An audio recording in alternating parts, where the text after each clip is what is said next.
Central rivals go head-to-head this weekend when the Pirates face the Cubs at Wrigley. Swing and a miss. He stuck him out. The pregame at 3 Eastern, first pitch at 4. Saturday on ESPN Radio and the new ESPN app. Coming up on the Best of the Paul Finebaum Show podcast, NFL insider Phil Savage tells us why and how far Missouri defensive end Shane Ray will fall in the draft. Clemson's Dabo Swinney stops by and reveals how he almost left the game before landing the head coaching job at Clemson, plus your phone calls. It's the Best of the Finebaum Show podcast, and it starts right now. This is the Best of the Paul Finebaum podcast. It was just announced by Major League Baseball that today's game in Baltimore, the site of much trouble in this country, has been called off, and tomorrow's game is on. Afternoon game between the Orioles and the White Sox, but it will be closed to the public. And that's not the only crazy news of the day. Remember, was it Friday when we had Shane Ray on this program, the moving, extraordinarily motivating story about the young man from the University of Missouri, projected to go in the top 10, millions of dollars being stacked upon a table ready for him to grab. We asked him what he was going to do with the money. He said money didn't motivate him. He talked about how he's overcome so much. And then we learned today that he is in deep trouble. He was picked up last night, cited for marijuana possession, now enrolled in the NFL substance abuse program. And some NFL experts believe he will spiral not only out of the first 10, but out of the first round and perhaps to the third or fourth round. And Mark Dominic, the former NFL GM, had this to say about Shane Ray. What is this kid going to do on Friday or Saturday night before a big game? Is he going to make another poor choice like this? And that's what you have to factor into it. So, yeah, Mike, I'm not condoning the marijuana, but it's just the timing is so bad that and the foot issue tells me that this guy's not only dropping out of the first round. I think this guy's dropping in the third or fourth round now.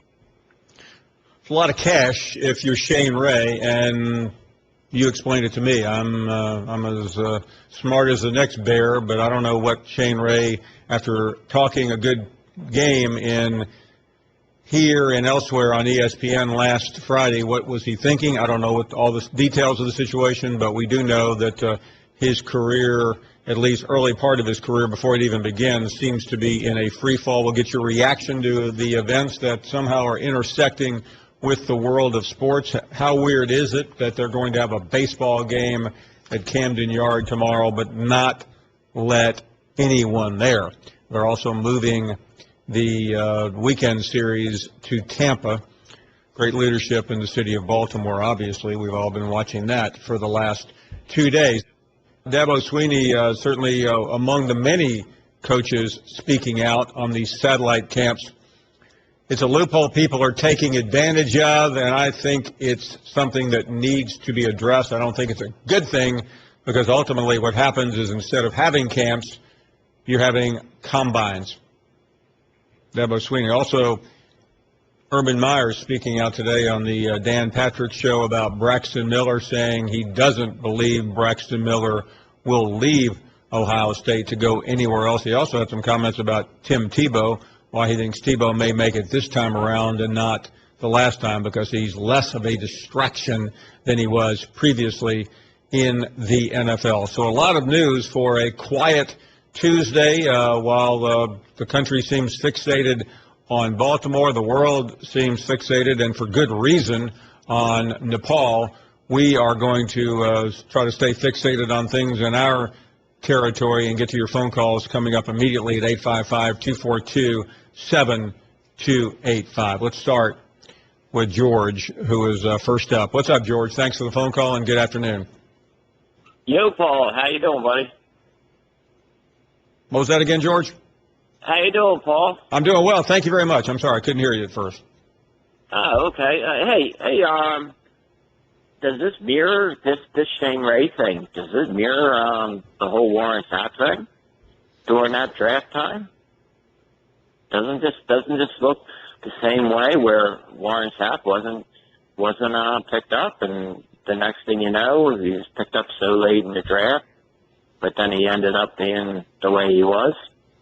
Yeah, you know, the one thing I don't know here, and I know everyone wants to jump to a conclusion one way or the other. I mean, it's easy to take. I mean, it's like debate class in 11th grade. Take your side. You want to rant and rave about Shane Ray and how stupid he was and how he should have known better, and then you look at the facts of the case and they're not that egregious. Yeah, he has possession of marijuana. I'm not making this is not Colorado here we're talking about. But on the other hand, does he deserve to lose millions of dollars while you have the Greg Hardys of the world out there being picked up by the Dallas Cowboys? I'm pretty conflicted on this and really anxious to get some calls, particularly around the country. Yeah, but Shane should actually have been thinking about this a while ago. I agree. Thinking about this. I mean, this is ridiculous. You have a week to go. You don't even have a week. You have what, 4 days? 4 days to go until you're drafted. Hey, you don't. No, you're right. When you're in this position, it's been drilled into your head. And I guess it'd be one thing if Shane hadn't been on this program the other day, George, talking about all the things I don't understand. No, I don't either, but I don't know him any more than what I did the other day in speaking to him. I came away about as impressed with him as any athlete I've ever encountered, particularly one that's overcome so much. He seemed like a straightforward type of guy that was trying to hey, I want to be a top 10 pick. I want to get into the NFL. I want to really do well in the NFL, but it doesn't make any sense that why would you do something so egregious like this? Well, let me stop you though for a second. And again, without knowing, and I realize he was cited for possession of marijuana. I know one thing. Again, 3 days before the biggest day of my life, I'm probably going to stay at home and watch reruns of any show on Netflix. But he chose a different path, and he clearly made a terrible mistake. Do you think his agent was just sitting there and saying to himself, what do I have to do to keep this guy at home? Keep at home for 4 days. Keep at home for 4 days. It's not easy to do. I mean, New York, and then once he gets to New York, I wonder if does he have an invite to New York? Yes, he does. And by the way, it's in Chicago this year, so they're all going to Chicago on Wednesday for Thursday night. Hey, thank you. Let's go to Columbia, Missouri, and check in with Chris. Chris, what's the reaction at the university in the hometown of the University of Missouri to this big announcement, this big story today? Well, I mean, we still definitely, at least on my perspective, I still support Shane. He's a great guy and everything like that. My thing is, though, someone like a guy like Randy Gregory, he comes out before the draft process. He admits that he has problems. He hasn't even gotten past those problems. But then, something like this, I get the 3 days beforehand and this happening, and yes, it obviously wasn't the smartest of decisions and everything. But when you look at it, how many guys are really doing this? He obviously isn't the only one. He's just the one who essentially got pulled over. It's like the same thing when someone gets caught. Who else is really doing this? So I just don't understand why some people are saying that he's going to slide to the third or fourth round when Randy Gregory is essentially a first-round lock when he's admitting that he still has problems with it. Yeah, I don't understand that either. But again, that's the guy's opinion. He's welcome to it. Most definitely. I just definitely think, like you said, you would be watching a Netflix show or what have you the first the 3 days before the draft, and I'm right there with you. There's no reason to go out and do something stupid. But as far as people making it a big deal over a marijuana issue, again, it's a marijuana issue. There's more deaths per year for alcohol, cigarettes, tobacco, everything like that. So I really don't think that's the issue. It's more of the judgment call. And like you had noted earlier, when people like Greg Hardy and things are getting these $1 million contracts, and then getting suspended for 10 games like Greg Hardy did, it's just kind of like, why is this the case with Shane? Why is the hammer coming down so hard on him when the NFL keeps giving chances and chances? And I know they're putting him in the substance abuse program, which is the right step. You obviously have to go with that first. I just don't understand why the hammer's coming down so hard on him when so many others have made such worse mistakes, is my point. Well, I mean, let's be honest. I mean, again, I mean, I'd like to know more facts about this, and that's the problem. Right. And I mean, it's hard to jump to conclusions. It was a personal amount. Yeah, I mean, I don't know what he was doing with it. And by the way, I mean, people possess marijuana primarily for one reason, or two reasons, I should say. You're either going to smoke it or share it or sell it. It doesn't look like that. It looks like this is a personal issue here, and. Right. I mean, there was no intent. But let me ask you this, though. I'm not a substance abuse expert, but let's say he is, he smokes an occasional marijuana cigarette. So what's going to happen in being enrolled in substance abuse? All that means, I guess, is he'll be tested, right? Right. Yeah. I mean, yeah, he's going to be tested and everything like that, and basically, it's just he's going to have to stand the clear. He knows everything's coming down on him. He's just going to have to make smarter decisions and put this behind him. I mean, there's going to be no more of this in his future, obviously. I mean, already losing millions of dollars sliding down the draft board. But, I mean, after the Randy Gregory thing came out with the positive test, he went from being top 10 or whatever. Now I'm just hearing still top 15. So it's kind of like, how are you going to give an excuse for one guy? Oh, he's admitted problems with it, but then Shane, he gets caught with this one thing, and he's all of a sudden this terrible person and everything like that. And on the level as everyone in Columbia knows Shane as this, happy-go-lucky guy. He's a tremendously hard worker. He puts everything he has into what he does.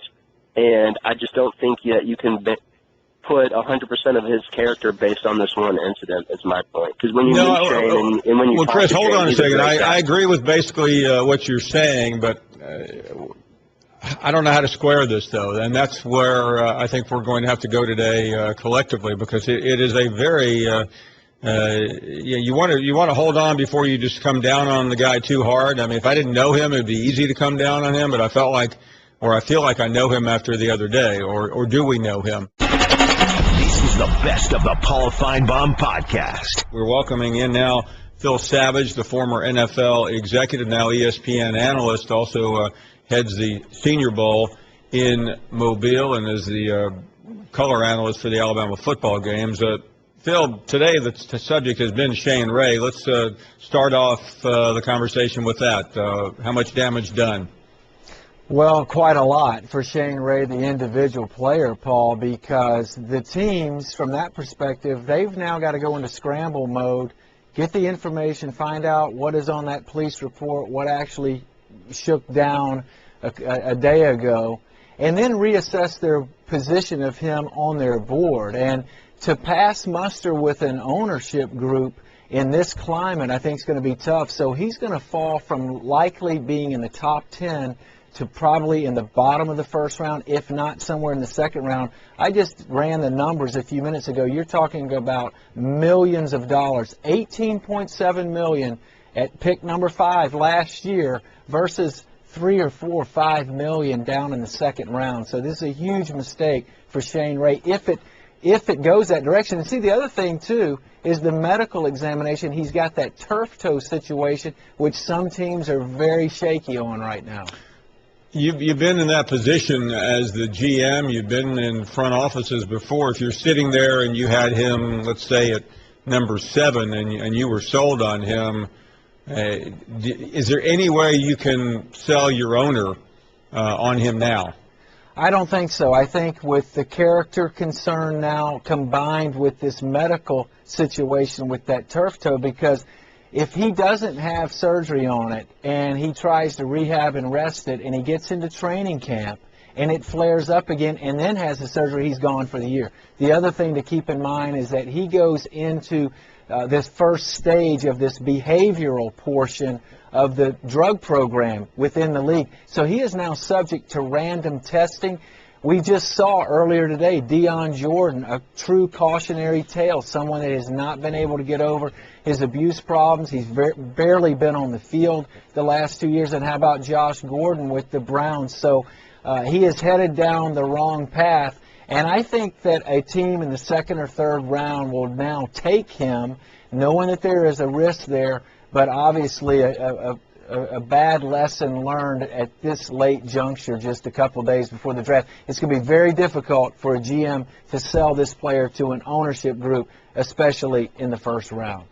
Phil, until now, and aside from the turf toe situation, had there been anything out on Shane Ray that concerned draft analysts? I think within the organizations themselves, there were a couple of things out there, but nothing that would eliminate him from their thinking to this degree. But to have this circumstance happen within 3 days of the draft, 5:45 a.m. in the morning, it just does not bode well, and it's really a difficult story. He was up here in Bristol just last Friday. He's a delightful guy. He plays with a high motor. He's probably the best pure edge rusher in this draft, and he's going to have a long wait, I'm afraid, on Thursday night.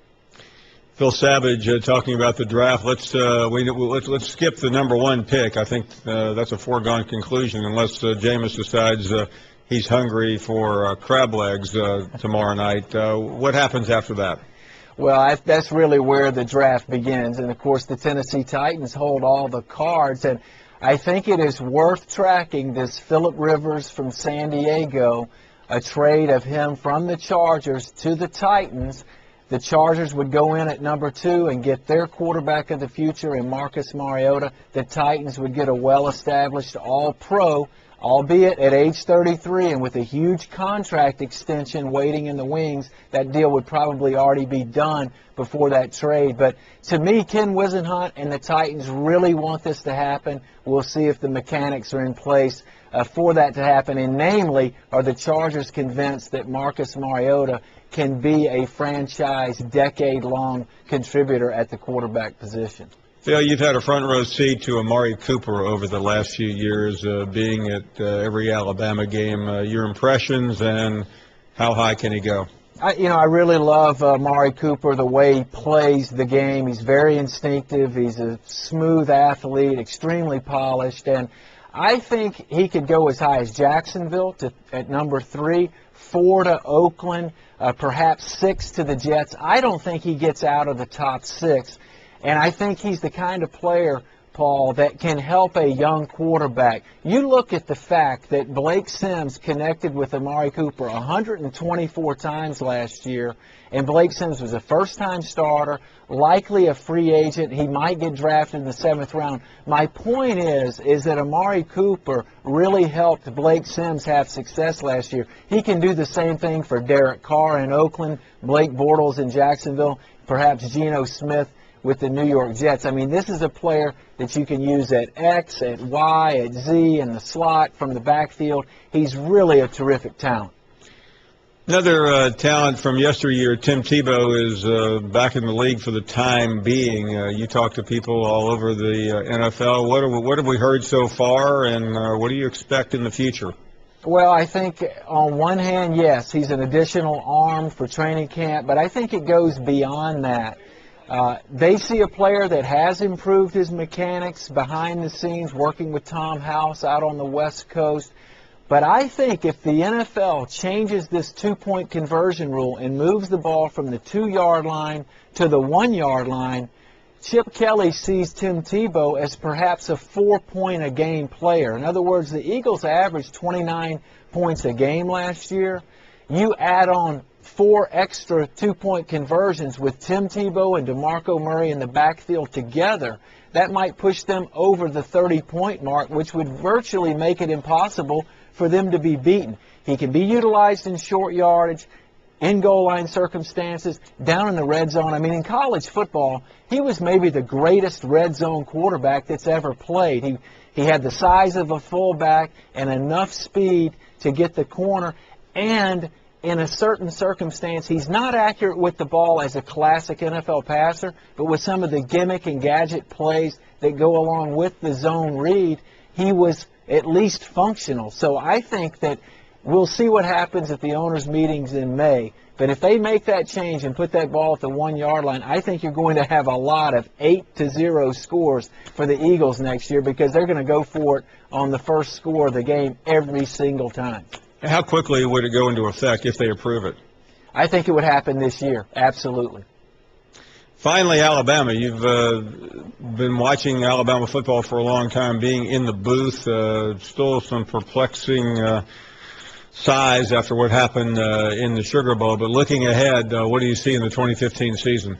Well, of course, all the attention is on the quarterback spot. And Jake Coker, I think, has the lead going into the summer and then into training camp. I think it's going to be fascinating to watch and see how Nick Saban and Lane Kiffin, they really modified and built their offense around Blake Sims and what his skill set was last year. The ability to get on the corner, bootlegs, waggles, all those sorts of things. Jake Coker is more of a power thrower from the pocket.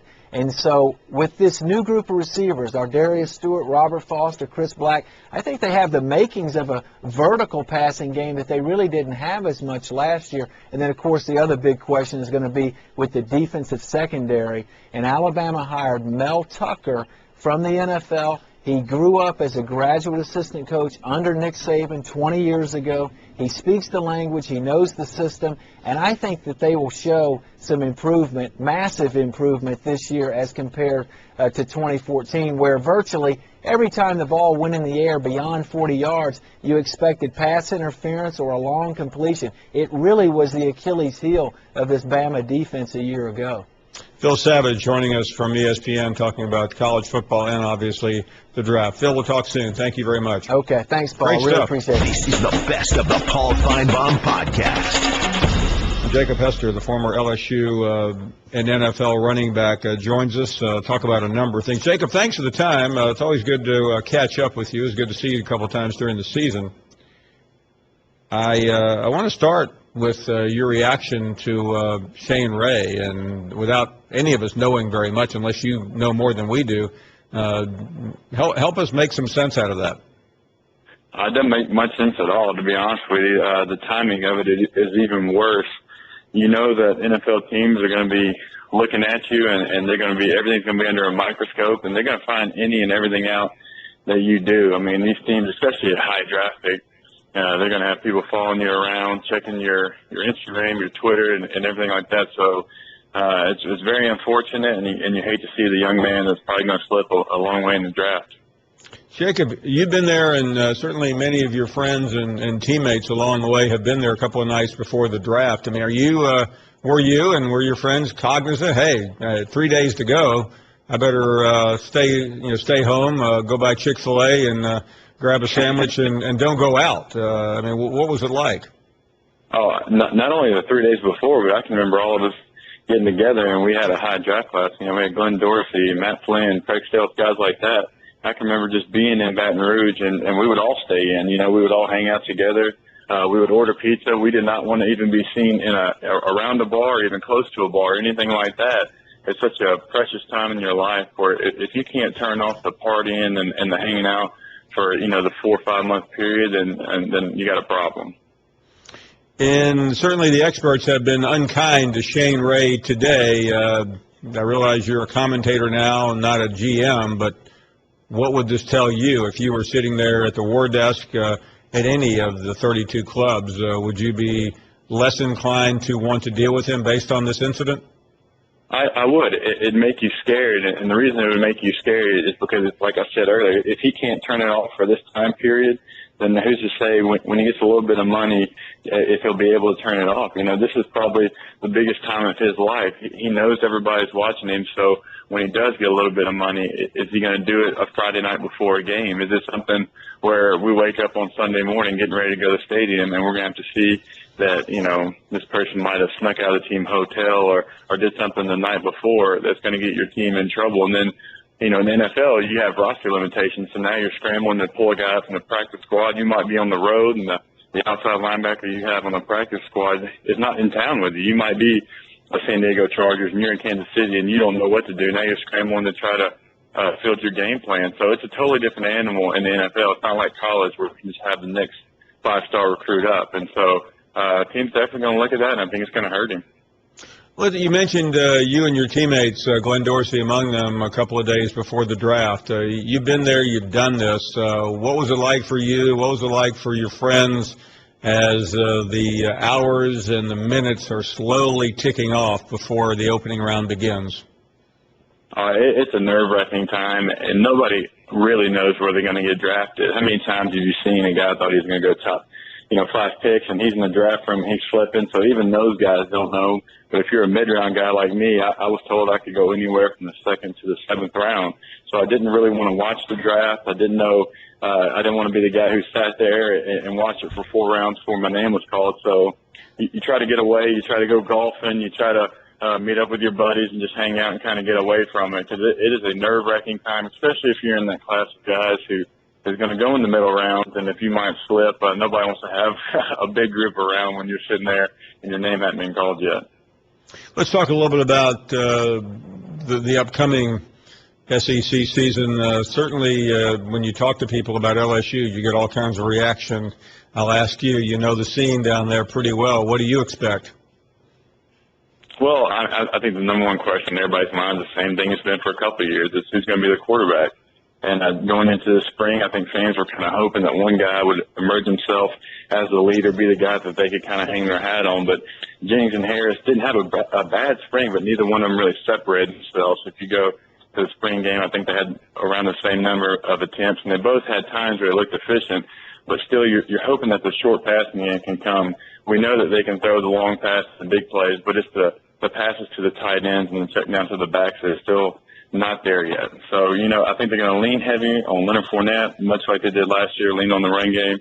But they've got to get better quarterback play if they have any chance to compete in the SEC West. Give us the variables, because we know the candidates. We know what everyone has said. We know what they have done. But midway through the season, let's move the needle to early November when LSU heads to Tuscaloosa for that annual bloodbath. Who will be the quarterback? In my honest opinion, I think it's got to be Brandon Harris. I think he gives them the best chance to win. I think he's definitely the more talented of the two guys. But it's, can he pick up the playbook? Can he pick up the offense? Can he be the guy that leads them into the fourth quarter of a close game? Can he be the guy on the third down? He's not rushing and having to waste timeouts because he can't get control of the huddle and get the play in. I think that's where he's really has to step up this year in order to have a chance to be a starting quarterback. But I think if you watch the two guys practice, I think Brandon Harris is by far the better talent. Can he be the leader that LSU needs him to be? I realize, Jacob, you're close to the scene. You know the personalities, and in particular the head coach. But he's catching a lot of heat. Let's look ahead at this upcoming season. Projections are all over the map, but very few, if any, are predicting LSU to win the SEC West. What is it going to take for LSU fans to get off Les Miles' back? Well, the expectations in Baton Rouge are high. I don't think a 5-loss season will do him any favors.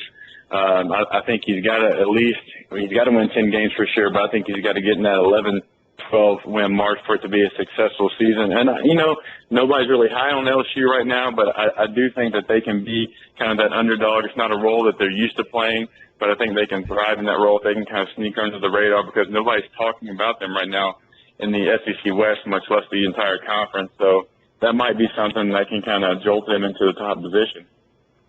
Certainly, schedule's obvious. Not easy, never is. But you said 10, 11 wins. Let's say he comes in similar to what we saw this year, maybe a little better, maybe not.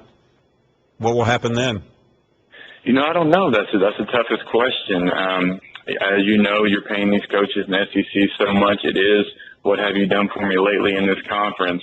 Yeah, he's had so much success. Anytime they throw his record out there, it's over 100 wins and I think only 29 losses. So the record does speak for itself. But, they keep making these stadiums bigger and the fans keep paying more for these tickets. And so it is tough. You have to keep winning. You can't lose 5 games in the SEC if you're at one of the 6 major programs. And it'll be tough. I don't know what they do. I think they still give less than another year because of what he has done, but I don't think you get 2 more years. So I think this year is a big year, and I think 10 wins would be the least amount that would be a successful season. So you're saying and I did hear you correctly, Les Miles has to win 10 games for this to be considered successful, correct? I mean, I think so. Look, if you know me, you know I'm the biggest Les Miles fan in the world. But, people in Baton Rouge are kind of chirping. Some of it is probably unfair, but I think 10 wins is kind of the benchmark LSU has set from years past to be a successful season. I think 10 wins is kind of a must. I heard you clearly. Jacob, always good to catch up. We'll see you soon. Sounds good, Paul. It was good talking to you. This is the best of the Paul Finebaum podcast. Geico presents Strange Savings Stories. Astronomers detected an interstellar transmission. It stated, Geico, 15 minutes could save you 15% or more. The implications were staggering. Was the cosmos telling us we could all save hundreds on car insurance with Geico? Or did their radar merely pick up a signal from the nearby Rufus and Clyde's morning show? We may never know. Geico. 15 minutes could save you 15% or more on car insurance. This is the best of the Paul Finebaum podcast. Lance is next up in Tennessee. What's up, Lance? I think it's irresponsible for people to call in the show and criticize Shane Ray for what they don't understand. I mean, there's only one word for it, and it's called addiction, Paul. And I'll tell you something about addiction from personal experience. It's a disease, Paul. It's like cancer. I mean, everybody can't beat it, man. I mean, you understand that? And plus, one thing about smoking marijuana, I'm not saying he did. He did. But they said it takes 35 days to clean the system out, Paul. I mean, it ain't like you just it ain't like you just smoke one other day or something. I mean, I don't get it. I mean, he just showed up this weekend, smoked one, and got caught on a test. I mean, yeah, I'm with you. I'm with you, Lance. I mean, I'm trying hard to be sympathetic, and I said what I did earlier about liking him, and you compare this to other things. But the bottom line is, whether it's addiction or not, and I'm not a big believer that just because you have an occasional interlude with marijuana that you're necessarily addicted. You may be, you may not be. It's just terrible judgment, and you're paying millions of dollars to an individual because you trust his judgment on the football field and off. And in the NFL today, one is just as important as the other. Well, a little bit more about addiction, though, Paul. I mean, it's easy. He's got to be addicted, or he wouldn't make listen, you cannot make that statement. Lance, you don't know that. Decision, Paul. I know from experience. Well, no, Lance, you don't know from experience about someone who's a recreational smoker. What was your addiction, Lance? Take this marijuana, Paul. And how often did you? Convicted felon. How often did you smoke marijuana? Paul, I smoke 10, 12 joints a day, but I'm a felon. Okay, that's serious stuff. And I'm just telling you, Paul. I got on probation one time. They told me you got a drug test in 30 days. If you fail it, you're going to jail, son. You think I passed that drug test? No, Paul. It's called addiction, man. It's too strong. That's what I say. When I played basketball, I wasn't allowed to go home after school. I had to stay with my coach all day long till practice. He'd take me home after practice, 2 games and home for games. And I'm not trying to say Shane Ray's a big time addiction. I'm just trying to tell you that there's got to be some kind of addiction there. And how did you finally beat it? I had a little girl, Paul, and okay. I just know. One thing my parents did not teach me was how to be a kid, Paul, but what they did teach me was how to be a parent by watching them. And when I had my little girl, Paul, I gave it all up. And the baby's mother wasn't able to, and that's fine. But there's a lot of big-time athletes that smoke. I heard a rumor that the NBA don't even drug test. What about Lamar Odom? They say they wouldn't even draft him #1 pick because he had to smoke before every game. I don't want Shane Ray to get a black eye over something that may not be a big deal for him as it was for me, man. And I know all your callers will come on here and read me, but I really don't care, man, because I know who I am, Pop. I'm a dad, man. That means a lot to me. Yeah, I mean, everybody can beat it. That's all I want you to know, man. It's not cancer. And anybody want to criticize somebody for being an addict don't understand being an addict, and it's a bad disease, Paul. It's terrible, man. And you can have great parents. I mean, my parents are still married. They've been together. I raised up in a good home, Paul. Your parents cannot change you. That's why I got so hard when everybody come on and criticize and dad. It's on you, man. This is the best of the Paul Finebaum podcast. He's a former National Coach of the Year. He's the head coach of the Clemson Tigers, expected to have another big year in Clemson. And we just, for those of you who weren't with us during the break, we were watching on television the rivalry our next guest has with the head ball coach. He doesn't like to be referred to as the O-ball coach. Dabo Swinney joins us. Coach, good afternoon. I hope the spring has been good to you. Good afternoon, Paul. Good to be with you. I just I have to ask, last Monday, I believe, a week ago, was Coach Spurrier's 70th birthday. Did you send cards, letters, gifts? What did you send? Well, we actually had dinner together last night. We've been together the last couple of days, I guess since Sunday night at the Chick-fil-A Challenge over in Reynolds Plantation in Georgia, and had a good time. But I think my wife might have got him something, I don't know. But we had a good time visiting, and he actually gave me a few golf tips yesterday, so appreciated the help. You know, it's interesting. I have not been to that, but I've seen the clips of it, and obviously I know a few of the participants. But when you guys get out there for a couple of days and you all have celebrities with you, you would never know that these rivalries exist, do you? No, it's fun. It really is fun. It's one of the things I really look forward to every year, because you get a chance to, spend some time with a lot of your peers that you really just don't get that type of quality time with. And Coach Saban's there, and I had a chance to play. First 9 this morning was with Gus Malzahn and Bo Jackson. That was a lot of fun. But it's a good event, and I think everybody really enjoys it. Let's talk about your spring. Certainly much is expected out of Clemson. Some phenomenal recruiting. Things seem to be not looking up just now. They've been looking up for some time. How did it go, and what do you expect in the upcoming season? Well, it was a good spring. I mean, everybody, I guess nobody's probably going to come on and say it's a bad spring, but for us it was a little different, because we had 15 early graduates from high school that started with us in January. So, most of the time in the spring you've got some deficiencies with a bunch of senior departures, but it was very different for us. So with that, all those new guys in there was just a lot of energy and just very competitive. But I think we got better. I think our first group on both sides is got a chance to really go compete at a very high level. The biggest difference in our team is, going to be the depth defensively. We led the nation in 11 different categories defensively last year, and a bunch of those guys are getting ready to have their names called here in the next few days. So we're talented. Our first group is very experienced, but our backups are going to be very inexperienced, talented but inexperienced. So we've got a lot of work to do there, but I think offensively, we've got a chance to be really good. We've got our kicker back. We've got a good punter. So, good spring. Nobody got hurt. We got a lot to do this summer and obviously in fall camp to get ready. But, the thing that we try to do is just, be one of the more consistent programs in the country. And, we've been able to do that in the last several years, and hopefully we can, continue that trend as we go into this season.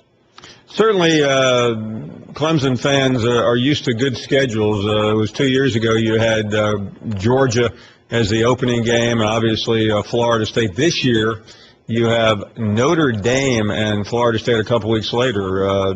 You obviously didn't get the memo. You're only supposed to play one big school a year. You've been doubling up the last few years. What's wrong with you? Yeah, well, I told my AD 6 years ago. I said, we're going to have to, if we're going to change the perception of our program nationally, we got to go play some people, and obviously there's some risk that comes with that, but we've been able to win, our fair share of those type of games. I mean, we played Auburn 3 years in a row. Obviously, we play South Carolina every year, and then we played Georgia a couple of years. Now we've got Notre Dame, and we got Auburn for a couple more years, then Texas A&M. But I think we've been able to just build our brand and our credibility by going and playing people, and I just think that's the only way to do it. So for us, we got our 8 conference games every year, and certainly our hands are full with that. And then South Carolina, and they've been an outstanding program for the last several years. And and then one other, really quality national type opponent. And that's been a good formula for us. And then we play one mid-major and then one AA school from our state. It's helped us to get better. I think our guys are confident that they can line up and play anybody. And then the bowl games, our last 3 bowl games, we've played LSU and Ohio State and Oklahoma and, found ways to win those games. And I just think that just, again, continues to build the momentum within your program, recruiting, and just the guys' belief that, hey, we can do something special here at Clemson. I wanted to ask you about those bowl games because, you've had good seasons, but when you beat 3 national championship and future Hall of Fame coaches like you have the last 3 years and the last one quite badly, how does that send you off into the recruiting and off-season? I'm guessing quite well.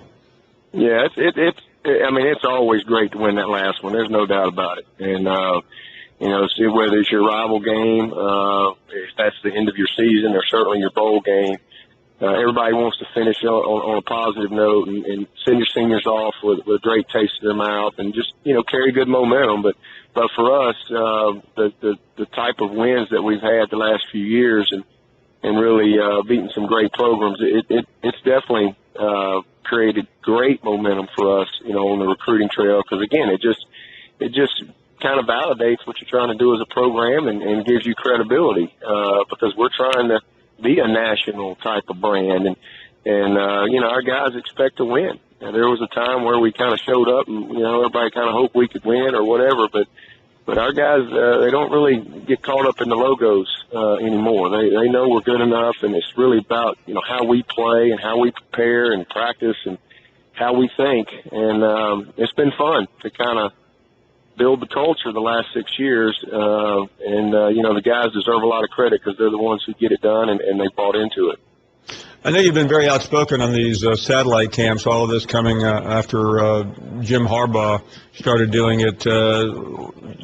Coach, talk a little bit about this and why you and so many of your colleagues find it so objectionable. Yeah, well, I really haven't been very outspoken on it. I just did a teleconference or something, and somebody asked me what I thought about it. I'm against it, but I don't have a problem with those who are doing it because it's within the rules. But I do think that it's something that, has got to be addressed. The ACC can't do it. The SEC can't do it.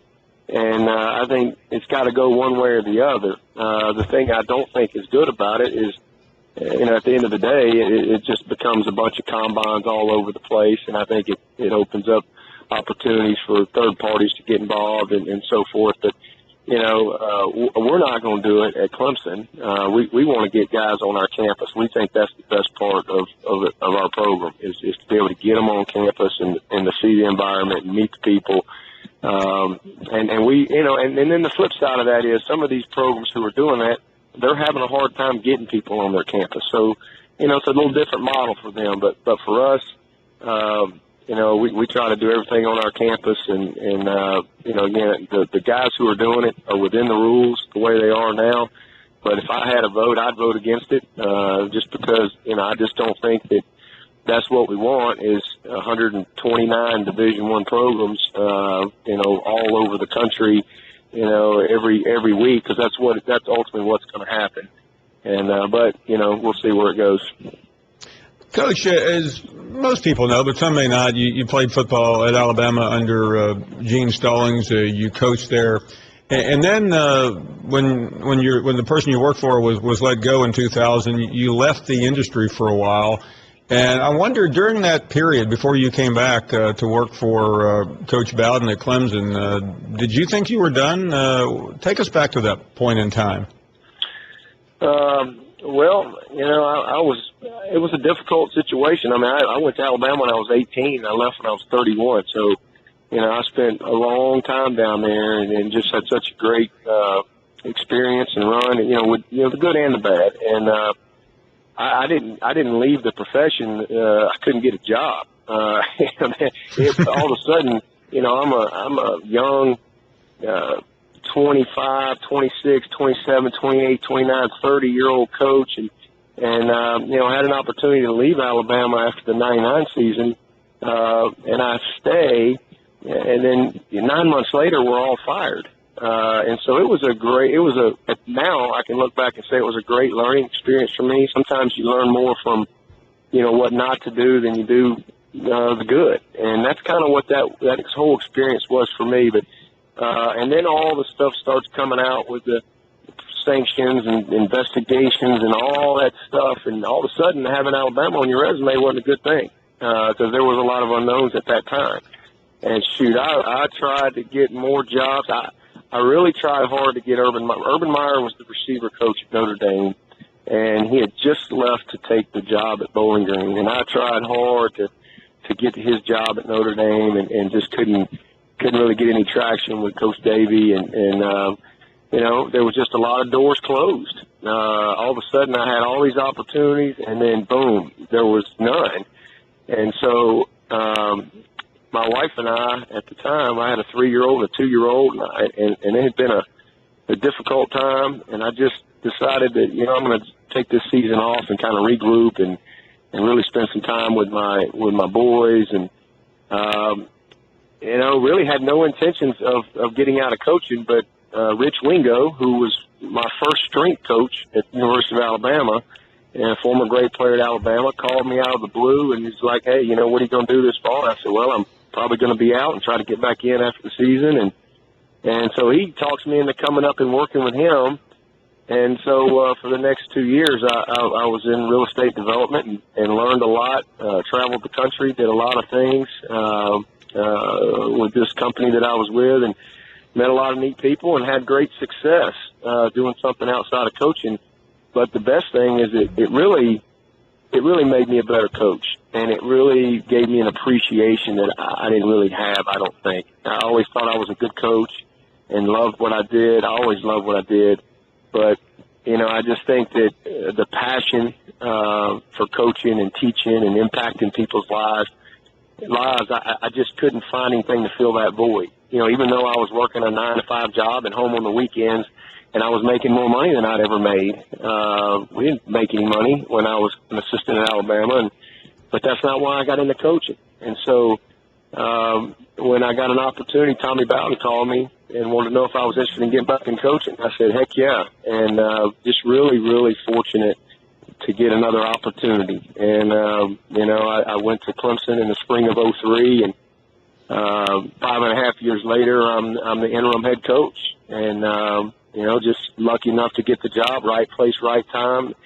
Players bought in, and 6 years later, we built a great foundation. So it's been quite a journey, but I just think that the good Lord just put the right people in my life and put me in the right situations, and I've learned a lot of lessons along the way. A couple things. One is you got to prepare for your opportunities because you don't know when they're going to come, and the other is just do a great job with whatever you're doing because you don't ever know who's watching.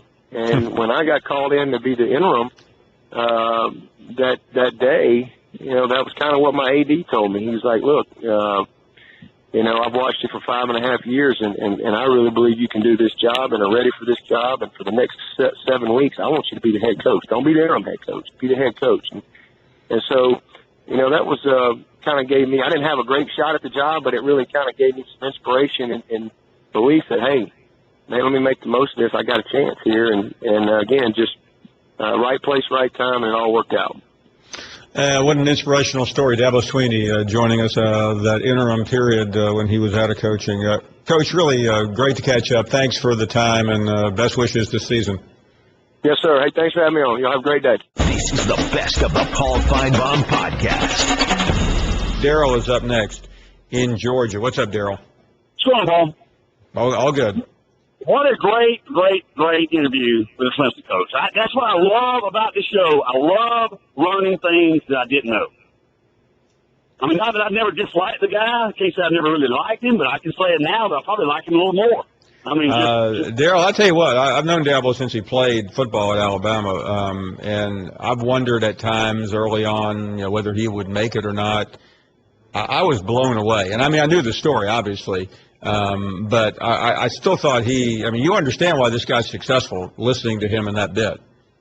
what a great, and it wasn't scripted either, what a great inspirational story. I mean, for the 5 minutes that it lasted. I mean, I thought it was great.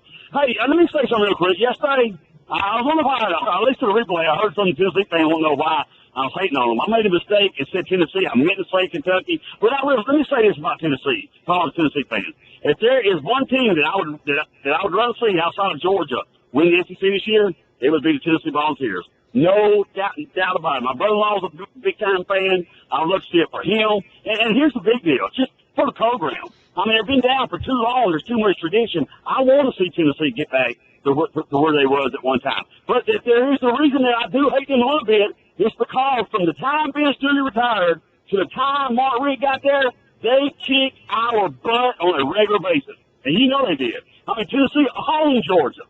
We couldn't beat them for nothing. So, you know, I mean, but I hope this is the year they come in second place in the East. Let me say it like that.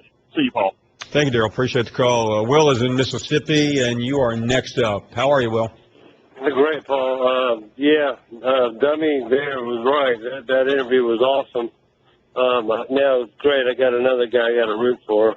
But excellent job. Thank First you. rate. But I just want to say with Lance, every family I know has been touched by addiction. No one should, think bad about Lance for that. I mean, it's his personality that's the annoying part. But like you know something that you said something there, and I agree with you. I mean, I don't think. Show me someone or some family that, whether it's been direct, indirect, or a close friend. I think it's impossible. I mean, drugs are that much of a problem. 100% right. I've been all around the world and I've never met one person that hasn't been affected by it. It's not an excuse. It's the way it is. But like you said, we don't know all the details about Ray. Just we know it was a bad decision. But in your opinion, what's bigger, Ray's mistake or Gregory, when he knew the answers to the test, he knew when he was going to give the test, still fails it? Yeah, it goes back, and I'm not here to give a speech, but you've heard the speech before, and it comes down to very basic decisions, and what you do in a few seconds can impact your life. I think in this case, I don't think it will impact his entire life. It will cost him. There's a difference between having something cost you and affect your life forever. You know what I'm talking about. Right. These are the gentlemen that are going to have to pay both monetarily millions, which people like me can't really fathom, the million part. No, but Will, I think we do know that. Let's say we were one of our friends, or we were in a position to hire someone, and this has been going on now for a long time, and 3 days before the hire, they do something which impacts their standing, meaning they, we've all, I don't know, I wouldn't say all of us. I've taken drug tests, and quite frankly, even though I wasn't anywhere in danger of failing it, you still get pretty nervous because you don't know. You can fail a drug test without having taken drugs, and my doctor had faulty receptacles, so I had to, out of my pocket, send it off to a lab, and it ended up costing me, after my insurance, like $200 out of my pocket. Sure. But I was so nervous because I can lose my doctor because of a mistake like them leaving the receptacles out in the sun for too long. This is the best of the Paul Finebaum podcast. ESPN Radio, bringing you directly to the biggest events in sports. Center field, well hit, Hunter back, out of here! From opening day of baseball, From the plate, safe at the plate! right through the World Series. For the third time in 5 seasons, the San Francisco Giants are the champions of the baseball world. Whether it's LeBron, Chris Paul, or Kevin Durant, when the NBA tips off, ESPN Radio is right there when a champion is crowned. We have a new world champion. The San Antonio Spurs are the world champions. And when the magic of bowl season arrives, ESPN Radio is your home for the new college football playoff. The college football playoff first national champion, the Ohio State Buckeyes. The biggest events in sports can be found right here on ESPN Radio. This is the best of the Paul Finebaum podcast. Rich is up next in Atlanta. Hey, Rich. Hi, Paul. Thanks for taking my call. Thank you. Hey, Paul. I want to give a shout out to Lance. One thing about him is that he does have a consistent message about being a good father, and I want to commend him for that. I mean, I'll listen to 100 of his psychobabble sports analysis calls if he promises to just continue to be focused on that. And I really think that's great about him, and I think that I want to accentuate the positive in Lance because he does take his fair share of abuse here, but I really love the fact that this kid constantly talks about being a father. So, Lance, keep it up, buddy. Hey, Paul, Shane Ray, and this was the same kid that got ejected in the SEC championship game for the cheap shot on Blake Sims, right? Yeah, and we asked him about that the other day, and that troubled me at the time, and he blew it off the other day and said it was just a matter of he went a little higher than he thought. Yeah, but to me, I mean, this kid does have some snakes in his head. Because, for them to say that he's dropping 3 rounds based on this, a bag of pot in his car, I don't believe that. I think something smells about that. Something smells fishy. And maybe you can ask Phil Savage, because that's awful harsh for if what's true on the surface that he just got caught with a bag of pot, Yeah, I mean, that's a little more expensive, Rich, than what we used to call a nickel bag back in the day. Yeah, no, I know what that was. Hey, real quick, yesterday I was listening, I think it was Chris Lowe, and you have a lot of prognosticators on here that always give these previews of teams. And I always find it interesting that they seem to always overlook true freshmen that are coming into the program. He was going over Pruitt's personnel at UGA, and to the best of my knowledge, I did not hear him talk about that kid Thompson, the defensive tackle. This kid's 6'3", 300 pounds, no mention of him. Alabama, you hear all the chatter about the spring game, the running backs, the injuries, the attrition. Have you ever heard anyone speak about Damian Harris, the number 1 running back in the country, coming in? Have you heard anybody talk about that? I think that's a fair point, Rich. A lot of times we don't do that because they're not in front of us. There's no book on them yet. I guess there's no book on them. But in what year during the Saban years at Alabama did a true freshman running back not contribute? The answer is every year. Yeah, exactly. Auburn, the buzz around Auburn, besides the quarterback, is Muschamp, okay, and the personnel and the scheme. Have you heard once about the rush end that he got from Florida, the number 1 defensive end, Coward? Have any of these people, any of the Chris Lowe, even Tony Barnhart, anyone you want to mention, for whatever reason, I don't get it. A&M, that quarterback that flip-flopped back and forth, he was the number 1 quarterback in the country, the dual threat. What was his name? Murray, I think? Mm-hmm. Has anyone talked about him? I think quarterbacks are a little harder to invest in as a raw freshman than a running back or another position. But I get your point, Rich. Yeah, I mean, that's right. So I don't know if it's just an oversight or not, Paul, but I just got to meet, I was just thinking about that because freshmen play to have such a significant impact every year in college football. And maybe you can just bump a guy and say, hey, by the way, what do you think about the incoming class? Instead of a blanket, like people talk about Alabama, they'll just throw the blanket over the number 1 recruiting class. They won't talk about an individual player and the potential impact he would have. That's all I'm saying. And you can do that with every team in the SEC. This is the best of the Paul Finebaum podcast. We're joined now by Travis Haney from ESPN. And Travis, I realize we're just learning about this story, so it wouldn't be fair to get too much reaction other than it's just been a bad day for SEC projected first-round picks, hasn't it? Yeah, I mean, I literally just heard that from you. I hadn't even seen that myself, but that's, it's certainly not the story you want out there the week of the draft. And I just think about it from the NFL perspective. You're trying to gather as much information as you can. You've been through all these workouts, combines, interviews, and then here we are 2 or 3 days from the draft, and you're having to sift through even more information if that's a player that was on your board. So I just think the timing of these things is just really, it has to put a strain on the NFL teams that have put so much of their time and resources into figuring out if these guys are players that they want. So certainly bad for the draft stock of those players potentially, but I think about it from the business aspect that it's got to be really, really difficult on those scouts and GMs and officials from the teams. Yeah, and certainly this story is literally just breaking. We'll try to update in a couple of minutes. The attorney speaking, saying it's bad timing. Obviously, it is. Let me get your thoughts on Shane Ray, though. We know a little bit more about that. It's been a day of speculation and conversation. What is yours?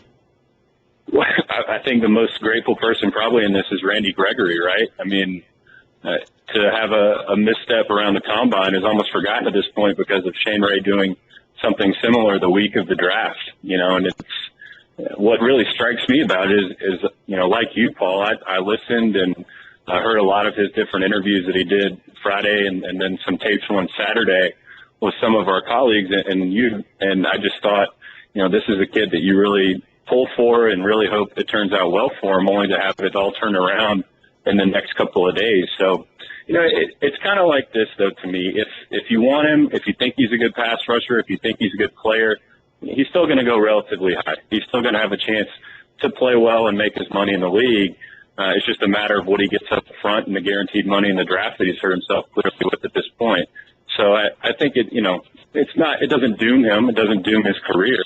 But it's definitely something that you want to avoid the week of the draft. And I think it's almost just kind of a shock to those of us who did hear from him or directly or indirectly when he did his ESPN visit just 2 or 3 days before. Yeah, I think you're right about that because I bought in, and it was frankly difficult not to buy in. Travis, let's turn the page from the police blotter to the upcoming season. Spring is over now. In the SEC, what stood out on the good and the bad for you? Well, for me, I just visited Gainesville. I'd never met Jim McElwain. Somehow missed him at Alabama. Didn't have a chance to meet him when he's at Colorado State, but I wanted to touch base with him and sort of get the pulse on things in Gainesville. And it's interesting to me, and I'm sure you've taken stock and note of this as well. It's interesting to me that Florida could be in this position in terms of personnel. That things could drop off to this point that they would be ailing to this degree. You just would not think, based on where it's located, based on resources, that for myriad reasons in the last 5 or so years that they could be in this position. So that's one thing I definitely took away just in person.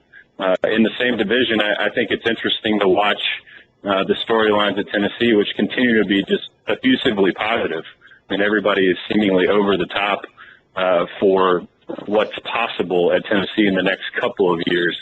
Maybe not necessarily this fall, but certainly the way the program is trending. That's a program that's gotten a lot of buzz this spring from national reporters, and I'll actually be there in the next couple of weeks, probably working on the same sort of project, if not something bigger that kind of sums up what's happened there. Really in the last decade that's led to this point where people are at least a little bit more positive about where they're going. So, those are two things out of the East that I really took away. And clearly, the storylines at Alabama and Auburn are very rich right now. Who has the momentum, all the question marks at Alabama, and then finding, a new face, a new home for Will Muschamp at Auburn. I just think, that rivalry in the last 2 or 3 years just continues to get new chapters. Let me go back to Florida, and certainly the questions are there, and Florida fans don't want to admit the state of the program, but what's the process now, and how long will it take before Coach Mack can turn this thing around? That is the question, and that's kind of the thing you put out there for every new coach is what is your timetable, and they, kind of shied away from that. But I think there's a lot of realistic setting of expectations at this point at Florida. I think they understand, and Mac told me directly, that they have some work to do, both in terms of roster balance, personnel balance, and also facilities. I think I was not expecting him to be so bluntly honest about the issues that they're facing in terms of facilities. That he said he was quote unquote shocked when he got there to see just some areas where they'd really, neglected offices. The new indoor facility that's going up that was long awaited and probably much overdue at a school like Florida, with as much money as it has, with as much sort of prestige and brand power that it has, that a school like that didn't even have an indoor to this point. So they're doing a lot of work in terms of facilities. A lot of those things were already on the books before Mac even got there, so it's not as if he showed up and waved a magic wand. But they're catching up in that area, and now it's on the coaching staff to catch up in terms of that roster construction. Just a lot of bad luck for Will Muschamp in a lot of areas, but also a lot of misses and whiffs in terms of evaluation. I think you have to be honest and say that. So it doesn't just happen that you wind up with 6 scholarship offensive linemen going into the spring. They get some more this summer, but that's really the number that jumps off the page, and the fact that really going back to Tim Tebow, they just have not found consistent quarterback play.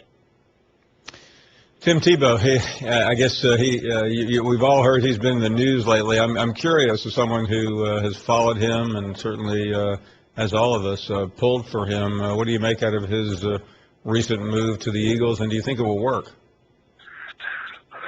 I'm not sure. I wish I had a more definitive answer. I think you had Booger on last week, and I thought his take on it was really interesting whenever he did sign. I was in Gainesville the night when the Eagles did sign Tebow. So there was a lot of buzz in town about his, getting another opportunity. I think most of us thought that was over, that phase of his life was over, and he was settling in to a TV role that he was, really quite good at. And I'm sure you'd agree with that. So I guess that opportunity is there for him if it doesn't work out. I'd be surprised if he was able to really latch on and find a home at this point. But, he's with the guy who thinks outside the box more than anybody else in the league. So if there's a way to use him in a package or a way to use him somehow in a gadget sort of way, I think he's in the right spot. If it's ever going to work out for him, he's in the right place. Travis Haney, ESPN's college football insider, a recent trip down to Gainesville, and I wouldn't say what you saw was enlightening and positive for the Gator fans this coming season. Travis, many thanks. We'll talk soon. Thanks, Paul. Take care. Thank you for listening to the best of the Paul Finebaum podcast. Tune into the Paul Finebaum Show every day from 3 to 7 Eastern on the SEC Network or on the ESPN Radio app.